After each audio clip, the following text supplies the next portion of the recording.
What's going on, everybody? I've lost count how many times I've tried to do this video now. I put out one version, waited a little bit, and deleted it because the sound and picture were not that great. And this, the Dark Timber Honey Badger Gen 2, being my grail knife, I wanted to have a halfway decent video for y'all. So we're going to try it again. Anyway, first we'll go over a little bit of the specs, and then we'll get into some other opinions and whatnot.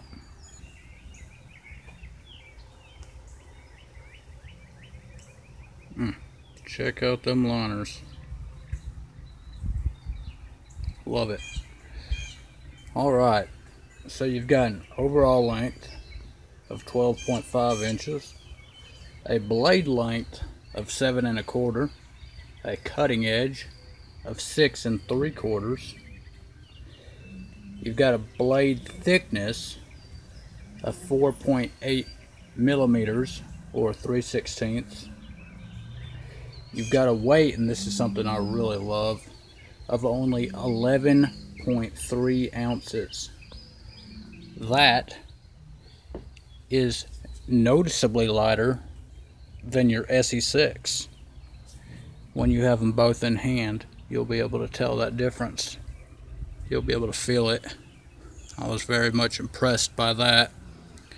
And evidently, in this Gen 2 version, the Gen 1 was lighter, and that's why you have a grind difference right here. The Gen 1, the grind was higher up, closer to the fuller. In this Gen 2, Peter wanted some more heft, I believe was the word.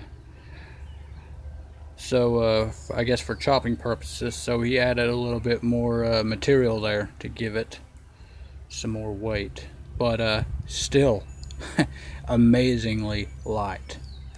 Lighter than the SE6, which everybody loved, and everybody still loves, of course. But yeah, alright, so 11.3. SE6 is 12 ounces exactly. Very impressive. It's got a flat saber grind. There are two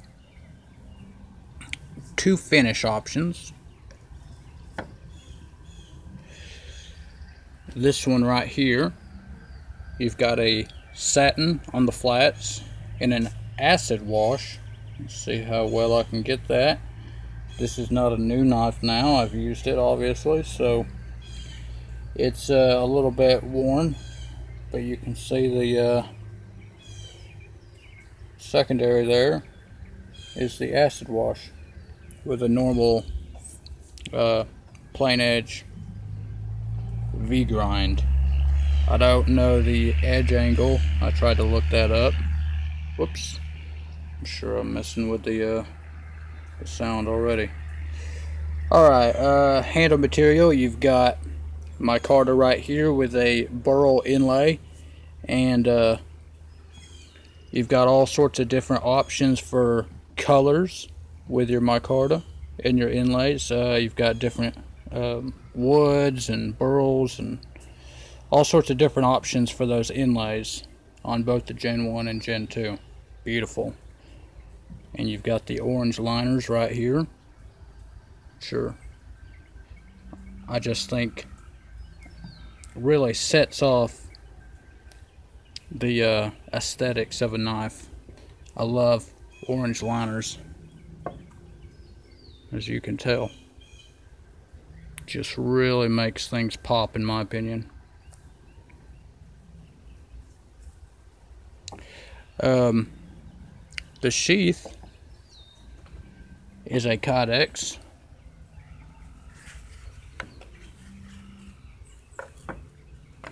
How about that? It's a Codex done by Matt from Grizzly Outdoors. It's freaking awesome. The patch does not come with it. I'll put that on there.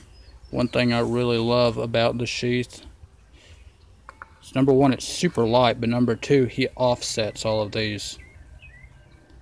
So it rides really well on the belt. And the where it rides, the handle is not going to be sitting there poking you in the ribs. It comes just above, maybe about half an inch above your belt line. So it rides perfectly. It's not sitting there hugging your leg every time you walk. So just beautiful. Alright, so let's get into some of the other stuff. Alright, so just to help give y'all a size comparison, everybody's favorite, the SE6. It's a little bit shorter, a little bit thinner too. Something I'm not sure if everybody has noticed or not, but the SE6 starts out at a 3/16, and after the jimping here, it thins out. But not so. Whoa. Not so with the Honey Badger. It stays a full 3/16 all the way through and through. Now, these are not the scales I got when I bought the knife originally, but these are stock scales. They were gifted to me by a new friend, and I very much appreciate them. I love them. But they are stock scales off another Honey Badger. That's what you're getting stock. Now, this is a mid-tech knife, so it's something in between a production and a custom. But Peter's hands are on each and every one of these knives. I don't remember if I said what the steel was, but it is a CPM 3V, which is, you know, pretty much tippy-top dog right now in the knife world as far as what you want in a hard-use fixed blade knife. And considered a super steel. I believe the guys over at Peter's Heat Treats, no relation,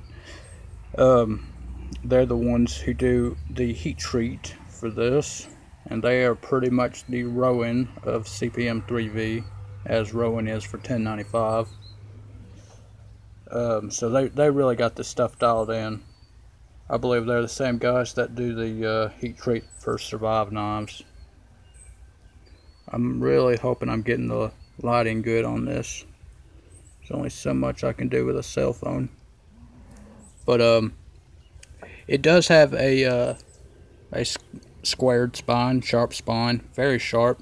So you can do your scraping. You can obviously strike a ferro rod. You can make your fine tenders. And if you know what you're doing, you can basically use that as a secondary edge. But I wanted to show you guys the contouring of this. Look at that. He does a dovetail scale on his, and your hands just lock up so well, especially in the choil area. He's chamfered that. I believe that's the same in the Gen 1 as well. He's also rounded off that little bit, because in the Gen 1 it was catching some guys, so he's chamfered off that, or rounded off that, and this is chamfered. So your fingers and your meat of your hand really just lock right in there when you choke up on that. See that? Just, you lock right in. But I have never felt such great ergonomics and contouring on a stock scale. He's just got these dialed in, and I'm thoroughly impressed by that. One difference from the Gen 1 and Gen 2, a pretty noticeable difference for me. A little bit disappointing, but Peter, being the guy that he is, you know, gave the folks what they want.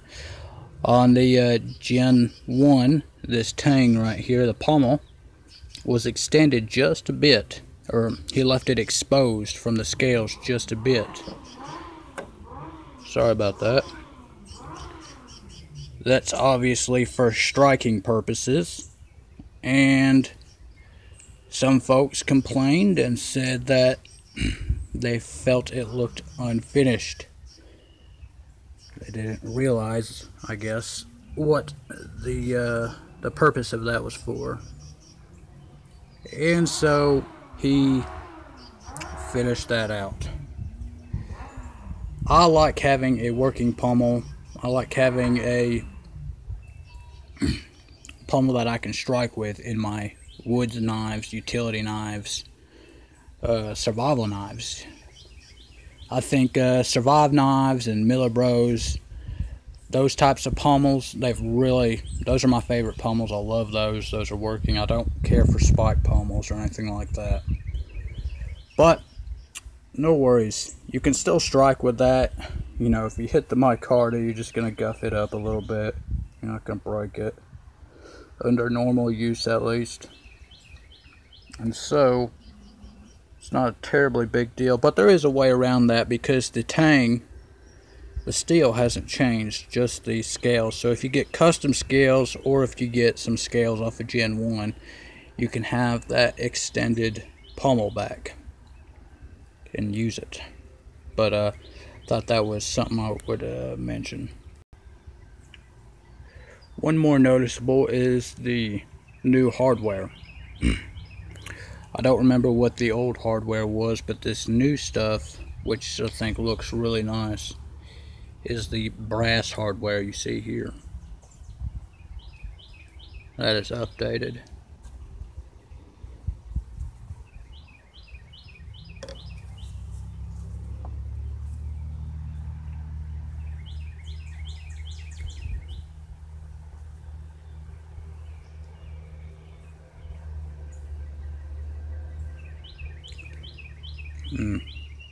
Trying to get it to pop, you know, and the camera is not going to show it as well as you can see it with your own eyes, but it really pops when you're looking at it in real life, and just hoping to get that. But yeah, the new brass hardware looks really great. Overall, I think this is a great option. I was lucky enough to buy one of these off a friend, but I know they're hard to get. But I think if you can get one at a decent price, don't go selling your house for it, but if you can get one at a decent price, these are more than worth it in my opinion. They come pretty much adventure ready. You don't need to go out and buy a new sheath for it. You don't need to go out and buy new scales for it. The scales that came with mine were more than fine. I just wanted something aesthetically different, but the contouring and everything was the same. Good quality, good materials. There's no real reason to replace them. Kydex, no real reason to replace it. It rides low on the hip. It's not going to be poking you in the ribs. So, I mean, this thing comes adventure ready. So, for the money you're spending, which is great, it's like anywhere from $300, $299 to like $350. You're getting all that 3V steel. You're getting micarta with all sorts of inlays, all sorts of fancy inlays, G10 liners, Kydex, by one of the top of the line Kydex makers, you know, in the industry. Grizzly Outdoors, he makes just amazing stuff, and he does this for all of Peter's Midtech line. It really doesn't get any better. The size is perfect. The balance, I don't know if I mentioned that, but it's perfect. Everything's just perfect about this knife. Peter calls it a camp knife, sure, but I would easily call this a survival knife as well. Utility woods knife, survival knife. It would easily meet those standards for a survival knife. Most survival situations are going to be a 72-hour event. You either get out or you don't, and those 72 hours for the average person. So if you were lucky enough to have this on you in that situation, yeah, you're gonna be just fine as far as your knife goes. Maybe you, but your knife will be just fine.